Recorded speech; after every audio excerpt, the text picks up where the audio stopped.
A man called Bal was cutting wood. The technology informed him precisely how much wood he had chopped on the large mountain of King Luan Peak, which was close to 4 million wood. He was a terrific basketball player, for context. His life wasn't bad at the time, but because he wouldn't listen to his agency, they kicked him out. As a result, he picked up drinking, which led to a bad drinking habit, and he eventually passed away from the depression that was killing him. After that, he was resurrected in Kinghang Academy and eventually obtained a position as a teacher at the Department of Runic Seals. He acknowledges that initially, after being revived and oriented to the system, he believed he would be powerful, wealthy, and able to enjoy a kingly existence. What he still didn't expect was that the system merely instructed him to cut wood. He was once known as the patron saint of sawing wood, but he has yet to advance past the current stage. He received a vital communication from the headmaster through one of the students informing him that the examination has already begun and that he needs to go to the main hall to choose his disciples. He questions why anyone would want to be with him given his current status in cultivation. He pondered the dragon's increased significance. He needs to eat something since he is hungry. Several people remained in line at the registration area to show support for the swordsman Jiang Hemming. But as was to be expected, no one wants to study under Bao. He did not make an effort to attend. Jiang Hemming arrived enraged as a result. This has happened 10 times already. This has to end. He requested that Bal be removed from his position and exiled from the King Luan Peak by the headmaster. They were instructed by the headmaster, Ligunchi, not to forget what the Bal had done to the academic community.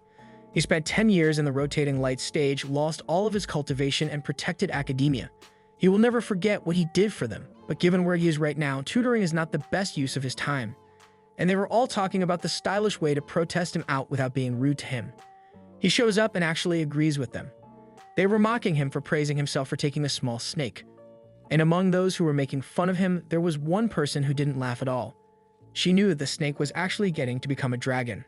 He was instructed by Jiang Hemming that he may have some of his cultivation as long as he could convert at least one person under him, else he would have to resign from his job permanently.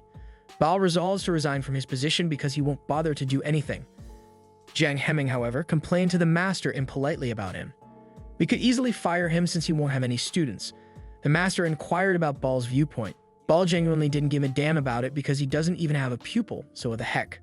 The headmaster then said that Bal would not be expelled from the academy, but before he could finish, someone screamed out for them to stop, saying that she would be willing to study the runic seal art under Bao.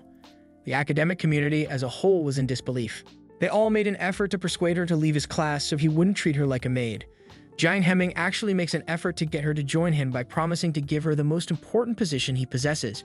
She, however, is just interested in Bao. Before, she had made up her mind. Jiang Hemming was enraged but quickly lost his temper due to his hysteria. He believed that Bao had set him up to succeed him, but that he was not ready to fall for his scheme. Jiang Hemming goes to the headmaster and asks him to let her be Bao's pupil, that he doesn't want her anyway.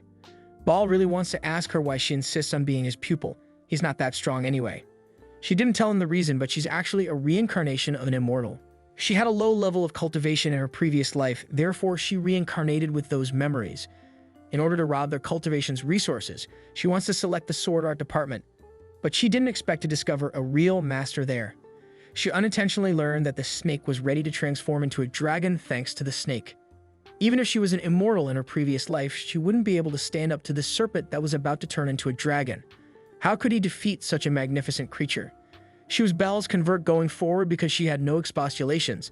Bao did not genuinely want this, but it was already too late. The examination is now complete. Bao asked his follower what her name was. Su Liu is her name. He promised to do his best to educate her, but in the end, it would all rely on how eager she was to learn. She questioned why someone holding a high master position was residing in such a poor area after he had gone back to his place. There are just 3 laws at Bao's residence, he actually told the woman. First and foremost, she must educate herself.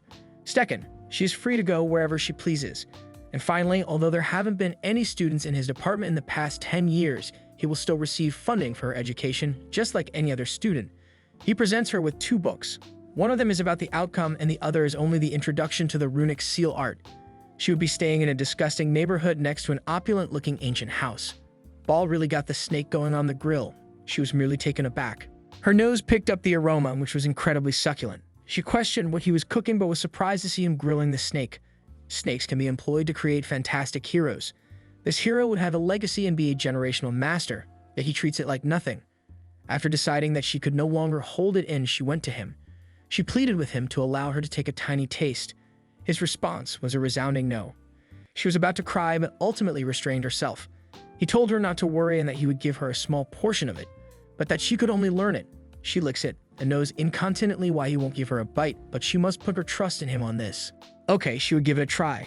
As soon as her tongue touched the stick, she felt spiritual energy levels rising all over her body. This is far too crucial for her.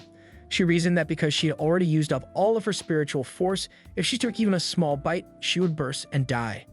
He literally saved her life and she thanked him for it.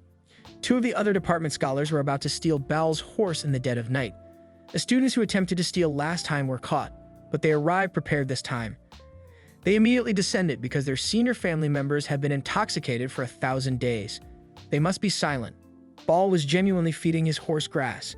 He is looking after him. Su Liu was in her chamber reading the book Bao handed her when they attempted to kidnap his priceless steed just a short time later. When she went outside to investigate, she heard some noise outside. She confronts the pincher who was attempting to steal her master's prize steed angrily. But they ignored her and told her to go so nothing unpleasant could happen to her. One of them charges at her, threatening to teach her a lesson if she doesn't listen to him, but she rebuffed him, causing him to fall to the ground with a thud. He would use his cultivation to make another attempt to attack her, but she would always manage to object to him directly before his friend became involved. Bao awoke from his bed and activated the guard surrounding his territory when he heard the ruckus. It is clear from the lyric that her lord has no intention of letting them go.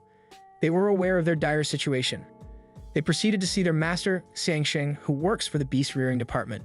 He provided them with some alcohol to treat their wounds, but he would never excuse her for abusing his student. He was prepared to exact revenge when he realized that they were the ones who were initially attempting to kidnap Bao's steed from his department. No matter what, Xiangsheng would never forgive him, but requested that they be punished. They must manipulate the narrative in their favor. They will merely claim that Su Liu attacked their student without cause, forcing him to decide between his steed and his student. After Bao gets up in the morning, Su Liu didn't sleep particularly well. Whether she reads the book he gave her the day before, he inquired. She was apprehensive and unsure of what to say to him. She spent the entire day attempting to understand the book, but she only managed to grasp about half of it. She emphasized the need for spiritual energy in order to understand that kind of text. She used to focus all of her attention on a half-runner. She was disappointed that although her master had given her this priceless book, she only understood about half of it. She informed him of it. That she could actually read and comprehend a portion of a runner just last night stunned him in a real way. She is very sorry for what she did, but he is not really upset with her. He was actually surprised by how much she understood because he had expected her to only understand a few corridors in the workbook. He gave her a commemorative as a result. The token enables her to ascend to the top of the library where she can view the ways of the trades. But she is familiar with these practices from her previous existence. She only wants to read the book her master gave her right now. By doing so, she would transcend her former life. Yet all of a sudden, they were blamed for what she had done the night before. She informed him that some unruly students had visited the school the previous evening and had been given a task. When she hits them, she could be severe about it. But her master assured her that he wouldn't deal with her solicitude. He'd shield her. Many students and soldiers were waiting for them outside. When he exited, 2 officers from the law enforcement hall informed him that his department had broken the law. Su Liu was the one who assaulted the 2 scholars, thus they intended to take her. Bao actually refused to let them take her, but since they have the proof, she had to go with them. First, let's talk on how they handled the terrifying beast-taming department last night. One of the students explained to him that although they didn't mean to end up in Bao's area by accident, they got lost and started wandering around all the other departments. Su Liu mistakenly became agitated at them, yet he nevertheless punished them for it and also disciplined her. He was cautioned by Xiangsheng that he cannot simply leave in that manner and asked what they could do to stop him. Clearly unable to handle him, Xiangsheng yelled at the law enforcement officers there and demanded that they listen in on what the scoundrel was saying to him. He doesn't give the academic rule any thought. He pleaded with them to do him justice. They dropped to the ground and warned Bao that if he disobeyed, things would get complicated. Thanks so much for watching till the end.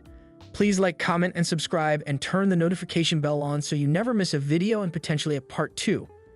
Until next time, see you later.